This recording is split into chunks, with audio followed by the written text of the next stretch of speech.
Hello दोस्तों, कैसे हो? उम्मीद करता हूँ अच्छे होंगे। आज की वीडियो में मैं आपको आप ब्रह्मास्त्र कह सकते हैं उसे।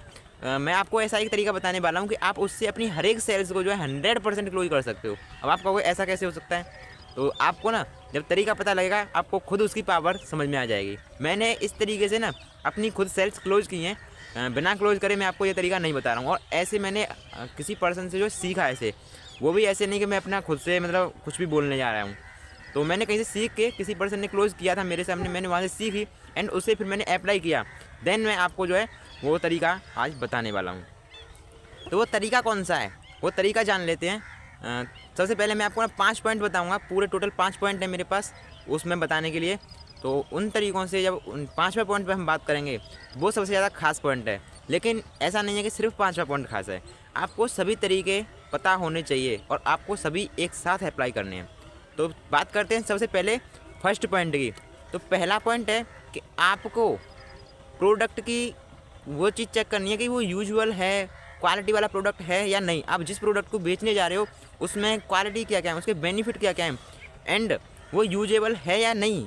कुछ लोग प्रोडक्ट ऐसे उठा लेते हैं कि मतलब उनका कोई यूज ही नहीं है और फालतू में उन्हें बेचे जा रहे हैं। बेचने को तो वो भी बिक जाते हैं, लेकिन आपके पास होना ऐसा प्रोडक्ट चाहिए जिसका कोई यूज हो, उसके बेनिफिट हों। ठीक है, तो सबसे पहला पॉइंट था ये। दूसरे पॉइंट की अगर बात करें तो दूसरा पॉइंट है कि आपको प्रोडक्ट की जो भी क्वालिटीज़, बेनिफिट एंड जो कुछ भी मतलब उसके किस किस चीज़ से वो मिलके बना हुआ है, इस तरह की सभी चीज़ें, मतलब प्रोडक्ट की फुल नॉलेज आपके पास होनी चाहिए। अदरवाइज जब आप उसे एक्सप्लेन ही नहीं कर पाओगे प्रोडक्ट को, तो कस्टमर मतलब वो कहते हैं ना, आकर्षित किस चीज़ से होगा? जब आप उससे एक्सप्लेन करोगे ना, उन्हीं चीज़ों से जो है कस्टमर आकर्षित होता है। प्रोडक्ट को नहीं खरीदता कस्टमर, प्रोडक्ट की नॉलेज आपको कितनी है उस चीज़ को वो खरीद लेता है। ठीक है, ये दूसरा पॉइंट था। अब आते हैं तीसरे पॉइंट पे। तीसरा पॉइंट क्या है? तीसरा पॉइंट है कि आप उसे ये क्लियर कर दें कस्टमर को कि आप उसे बेच तो रहे हैं, ये तो ठीक है, लेकिन वो खरीदे क्यों इस प्रोडक्ट को।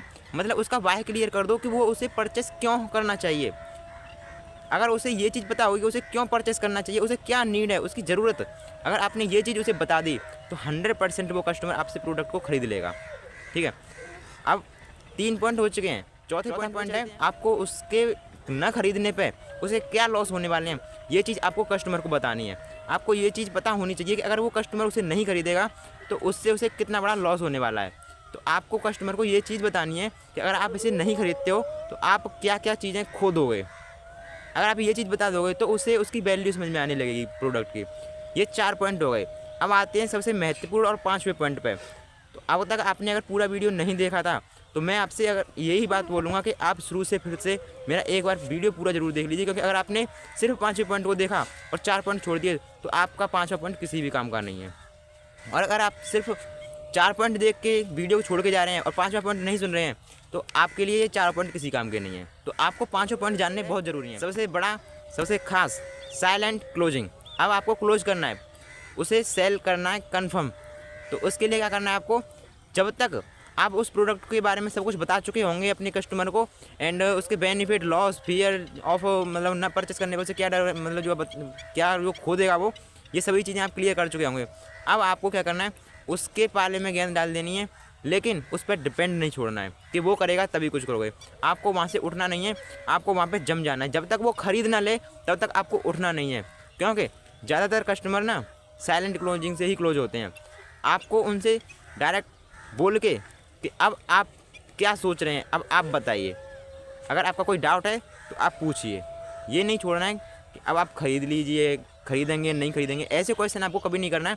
आपको बोलना है अब आपका कोई क्वेश्चन है तो आप वो पूछ लीजिए, देन आप शांत हो जाइए।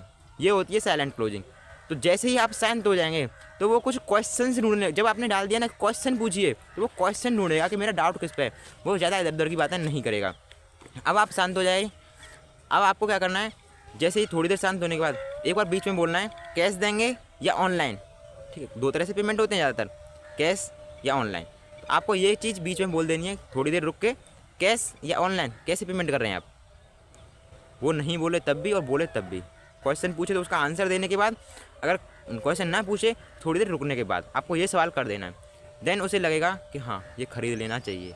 तो थोड़ी बहुत देर में या तो वो आपको कैश कहेगा या ऑनलाइन कहेगा, इन दोनों में से कोई एक ऑप्शन दे देगा। ठीक है, तो और आपका पेमेंट सक्सेसफुली वहाँ पर डन हो जाएगा। इस तरीके से आप, और जब तक सेल्स क्लोज ना हो जाए तब तक वहाँ से उठिए मत, हिलिए मत वहाँ से। वो कोई पर्सन आपको ना जाने के लिए नहीं कह सकता जब तक आप उठोगे नहीं। जब तक आप जाने के लिए खुद से तैयार नहीं हो जाओगे तब तक आपसे जाने के लिए नहीं कहेगा। हाँ, उसे जल्दी रहेगी कि आप चले जाएं, लेकिन जाने के लिए नहीं बोलेगा। तो ये साइलेंट क्लोजिंग एंड जो कहते हैं ना डट के सेल करना, उसे कहते हैं। आप क्वेश्चंस को फेस करिए तो आपकी सेल्स 100% हो जाएगी। इस तरीके से मैंने खुद क्लोज की है सेल्स। तो टेक केयर, मिलेंगे किसी ऐसे ही नई खतरनाक ट्रिक के साथ किसी और वीडियो में, किसी और टॉपिक पे मिलते हैं। Take care, bye bye.